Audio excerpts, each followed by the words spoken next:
నమస్కారం. మీరంతా ఎట్లుర్రు? ఇవాళ మునుగోడుకు నుంచి వెళ్ళి బంపర్ వార్త వచ్చేసింది. మన కోమటిరెడ్డి రాజగోపాల్ రెడ్డి అన్న ఓ సంచలన వ్యాఖ్యలు చేసి రాజకీయాలలో మళ్ళా అగ్గిరాజేసిండు.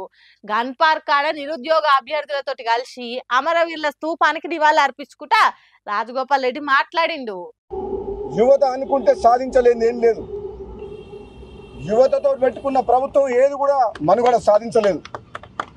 నిన్న మొన్న నేపాల్ దేశంలో ఒక అవినీతి రహిత ప్రభుత్వాన్ని తీసేందుకు యువకులు పోషించిన పాత్ర మీరందరూ కళ్ళతో చూసింది, ప్రపంచం చూసింది. అంటే నిరుద్యోగ యువతని గాలికి వదిలేయద్దు. వాళ్ళు మన పిల్లలు, వాళ్ళకి ఏదైనా దారి చూపించాల్సిన బాధ్యత ఈ ప్రభుత్వం మీద ఉంది. చెవిలారిన్నరా ఎసంటి శిల్క పలుకులు వాడికిండో సారు. ఓ దిక్కు నిరుద్యోగుల బాధ, ఇంకో దిక్కు రాజకీయ వాగ్దానాల విఫలం కొరకు అటెనక కాంగ్రెస్ సర్కార్ 2 లక్షల ఉద్యోగాల హామీ ఇచ్చింది, కానీ ఇయ్యలేదు. ఇవే షాకింగ్ రా దేవుడా. అంటే సర్కార్ నెత్తి మీద పెద్ద బండెత్తేసినట్టు నేపాల్ తరహాల యువత తిరగబడి మన ప్రభుత్వాన్ని కూల్చేయుడు ఖాయమన్నాడు. ఖాతం ఇక అంతా అస్సామస్సమైంది.